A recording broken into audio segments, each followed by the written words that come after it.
students, this video will contain the topic of gap filling. Now this topic is not a topic, it is basically a type of question which is asked. Gap fillings are basically fill in the blanks. A sentence is provided where you have to fill in a proper blank using the correct word. Now that word can be of a noun, it can be a pronoun, an adjective, a preposition, conjunction, whatsoever fits in and makes a correct meaning of the sentence. That word has to be filled in the blank.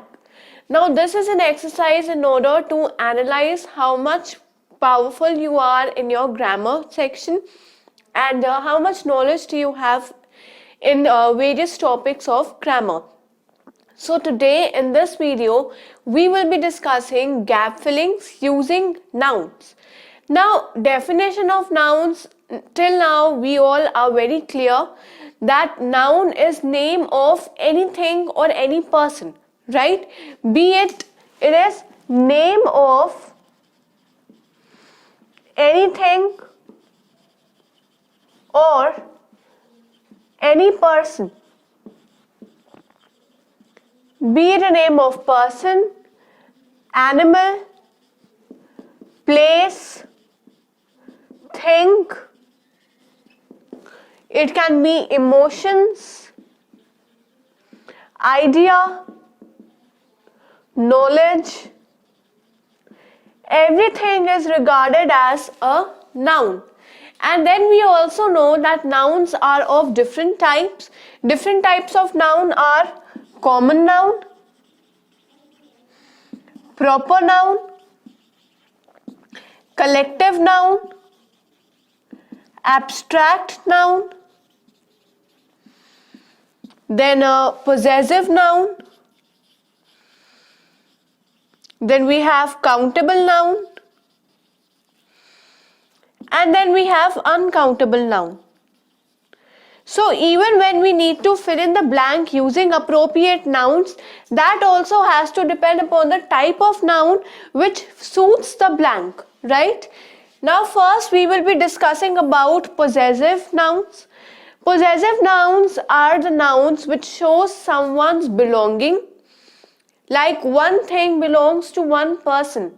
So when you have to show that that particular thing belongs to a particular person, and we do not have to use pronouns in that case, there we make use of possessive nouns. Example of possessive noun is Rohan's, Priya's, father's. Where you put an apostrophe, it is apostrophe.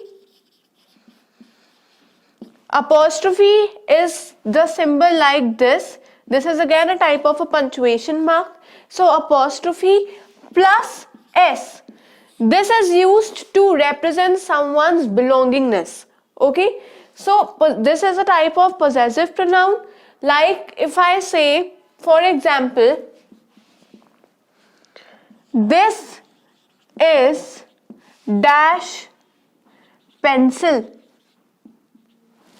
When I say this is dash pencil, if I say this is my pencil and a hint has been given that you have to fill in a noun over here, if you fill in the blank with a pronoun, my, this is my pencil, you have filled in the correct word, it makes sense. But when the hint is given that you have to fill in with appropriate noun, my sentence over here will go wrong. Why? Because I have asked to place a noun over here, a word which is a noun. If I say this is Rohan pencil, it will be wrong. But when I say this is Rohan's pencil, my sentence will be correct. Why? Because I have to fill in an appropriate noun and Rohan's is a possessive noun. Therefore, my sentence over here is correct. Another example can be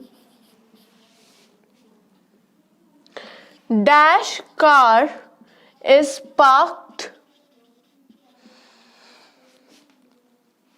beside the park. Again, I have to fill a particular noun. When I say I have to fill a particular noun, you can use the name of any person. It is not compulsory that you have to use one particular name, any name, but it should be a noun. I can say Sana's car is parked beside the park, where this is possessive noun. So I have filled in with the possessive noun. So this is one example of gap filling. Let us understand some more concepts of gap filling, where you have to fill the gap using nouns. Now, second of all, we will understand the use of collective nouns while filling the gap. So second is use of collective noun. Now, before filling the gap with collective noun, we should know what actually is collective noun.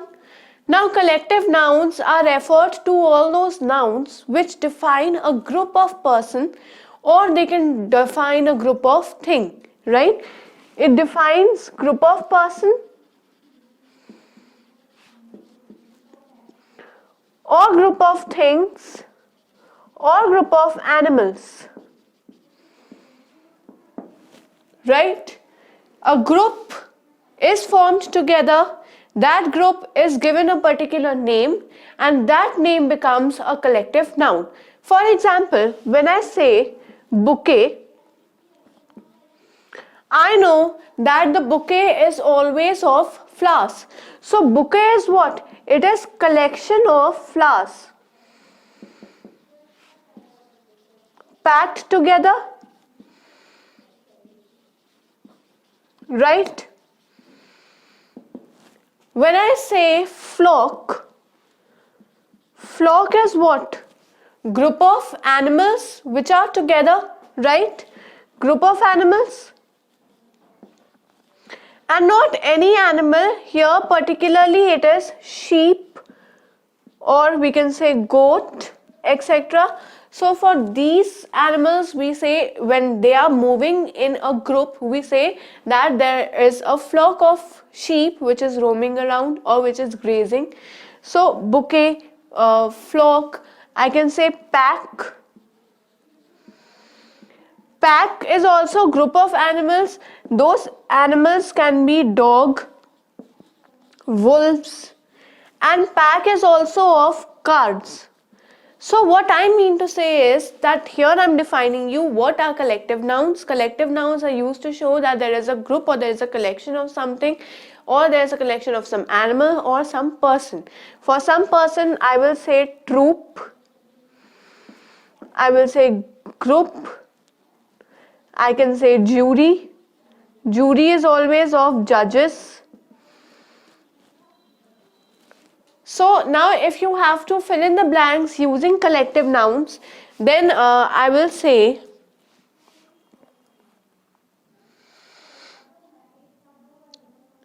there was a dash of dancers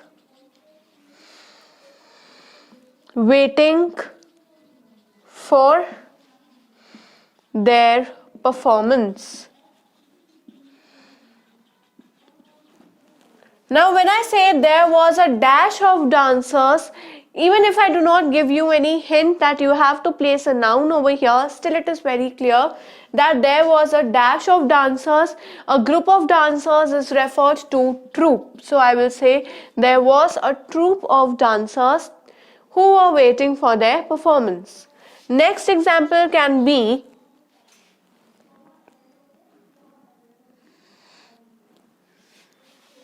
my father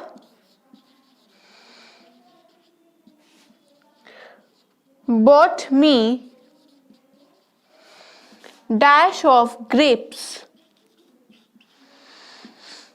When I say my father bought me dash of grapes, remember grapes always come in bunches.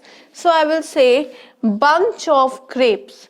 So these two are examples of my gap filling.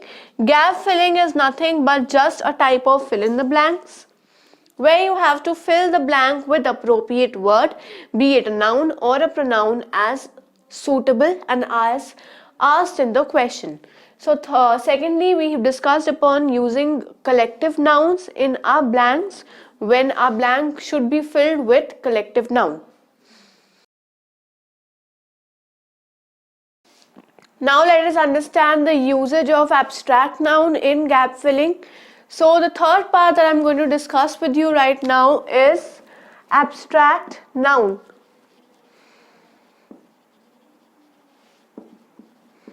Now abstract nouns are basically all those nouns which are used to describe someone's feeling. It can also used to describe your I can say emotions, your feelings, emotions, your idea and knowledge, right? Abstract nouns basically is used for showing feelings, emotions, ideas, knowledge. Whenever such words are represented in a sentence, we call those words as abstract nouns. Example of such abstract nouns can be, examples can be love, hate, care, education, childhood, etc. These are the examples of abstract noun. So now let us understand that how can we fill the gaps using abstract nouns. So let us understand this through help of some of the sentences. So my first sentence can be that childhood dash are always joyful. When I say childhood dash are always joyful and I have to fill this with abstract noun, then a suitable abstract noun used over here can be childhood memories. Childhood memories are always joyful. Here I have filled my blank, or I have filled the gap with abstract noun. Another example can be dash of children should always be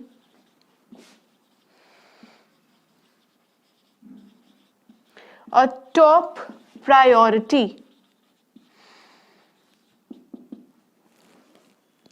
When I say dash of children should always be a top priority and I have to fill this gap with abstract noun, here I can make use of many abstract nouns. I can make use over here education of children. I can say care of children, right? I can say education. I can also make use of the word care. That care of children should also be our top priority. Education of children should be our top priority. So these two are the examples of gap filling, where you have to fill the gap using nouns. And here they will not define that you have to use abstract noun or you have to use collective noun. This much knowledge you should have, that what are the types of noun, which type of noun will be suitable for filling the gap. So here we've discussed three types of noun. First I've discussed with you possessive noun, then we've discussed collective noun, and then later we have discussed abstract noun. Remaining nouns are common noun,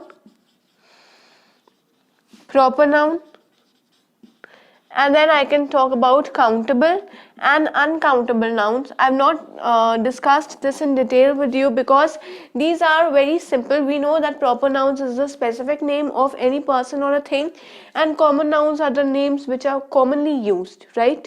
They are very common, they are not very specific, and they are not very unique. For example, I say tree is considered to be a common noun, but when I say coconut tree, then that becomes my proper noun. Here countable noun I can say paper, clothes. These are my countable noun. Uncountable nouns are gold, air, water. These are the examples of my uncountable nouns. So overall I have discussed every type of noun and how these type of nouns can be used for gap filling. So my suggestion to you is to keep learning and keep practicing in order to excel in English.